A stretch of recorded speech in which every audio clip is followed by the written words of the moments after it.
Hi friends, இன்றைக்கான sentences நம்ம daily sentences பார்த்துட்டு வரோம்.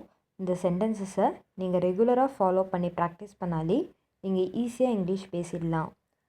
அங்கு எதுவும் இல்லை அப்படிங்கிறதுக்கான இங்கிலீஷில் அதை எப்படி சொல்லணும்னு கேட்டிருந்தோம். நிறைய பேர் கமெண்ட் பண்ணியிருந்தீங்க.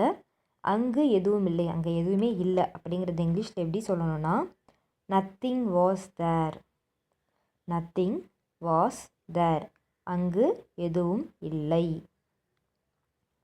ராம் ஏன் விளையாடுகிறார்?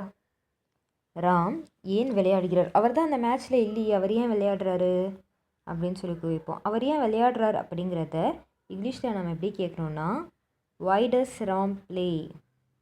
why does ராம் ப்ளே, அதுக்கான தமிழ் அர்த்தம் ராம் ஏன் விளையாடுகிறார்.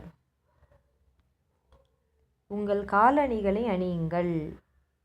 உங்கள் கால் அணிகளை அணியுங்கள். உங்களோட காலணியை கொஞ்சம் அணியுங்க, உங்களோட செருப்பை கொஞ்சம் போட்டுக்கோங்க, உங்கள் ஷூவை கொஞ்சம் போட்டுக்கோங்க அப்படின்னு சொல்லி சொல்லுவோம் இல்லையா. அதை இங்கிலீஷில் எப்படி சொல்லணும்னா put on your shoes. Put on your shoes, அதோடைய தமிழ் அர்த்தம் உங்கள் காலணிகளை அணியுங்கள். நீ எங்கே போவாய்? நீ எங்கே போவாய்? நீ எங்கே போவ?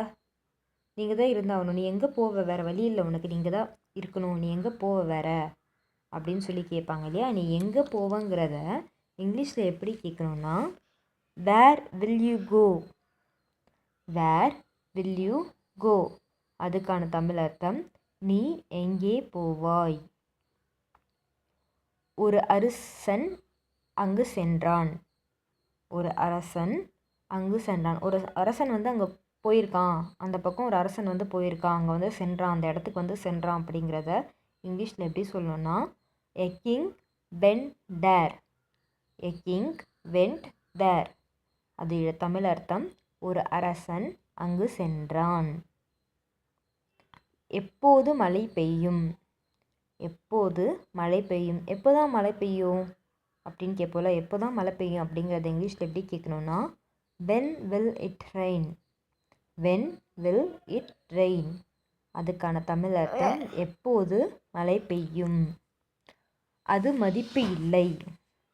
அது மதிப்பு இல்லை, அது இப்படிங்க காசுலாம் போக முடியும், அது வந்து மதிப்பு கிடையாது, அப்படி இப்படிங்க பண்ண முடியும், அது மதிப்பு இல்லையே அப்படிங்கிறத இங்கிலீஷில் எப்படி கேட்கணும்னா இட்ஸ் நாட் ஒர்த் இட்.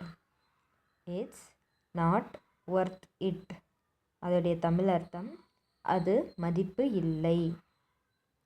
நான் உன்னால் சோர்வாக இருக்கிறேன். நான் உன்னால் சோர்வாக இருக்கிறேன், நான் உன்னால் தான் சோர்வாக இருக்கேன் அப்படிங்கிறத இங்கிலீஷில் எப்படி கேட்கணும்னா ஐ ஆம் டயர்ட் ஆஃப் யூ. ஐ ஆம் டயர்ட் ஆஃப் யூ, அதோடைய தமிழ் அர்த்தம் நான் உன்னால் சோர்வாக இருக்கிறேன். நீ தான் என்னை ரொம்ப அலைய வச்சிட்ட, அதனால் நான் உன்னால் வந்து சோர்வாக இருக்கேன் அப்படின்னு சொல்லுவோம் இல்லையா, அதுதான். அவள் அறையில் இருக்கிறாளா?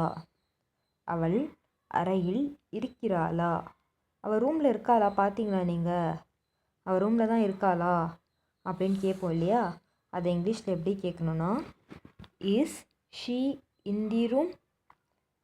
Is she in the room, அதோடைய தமிழ் அர்த்தம் அவள் அறையில் இருக்கிறாளா. தரையை தேய்க்க வேண்டாம். தரையை தேய்க்க வேண்டாம், தரையை வந்து ரொம்ப தேய்க்க வேணாம் அப்படின்னு கேட்போம் இல்லையா. அதோட ஆன்சர் என்னன்னு சொல்லிட்டு கமெண்ட் பாக்ஸில் கமெண்ட் பண்ணுங்கள். நெக்ஸ்ட்டு வீடியோவில் அதுக்கான ஆன்சர் என்னன்னு சொல்லி பார்க்கலாம். வீடியோ பிடிச்சிருந்தா சப்ஸ்கிரைப் பண்ணுங்கள், லைக் பண்ணுங்கள், ஷேர் பண்ணுங்கள், கமெண்ட் பண்ணுங்கள். உங்கள் ஃப்ரெண்ட்ஸ் ஃபேமிலி மெம்பர்ஸ் கூட ஷேர் பண்ணி ஸ்கிப் பண்ணாமல் வீடியோ பாருங்கள். தேங்க்யூ.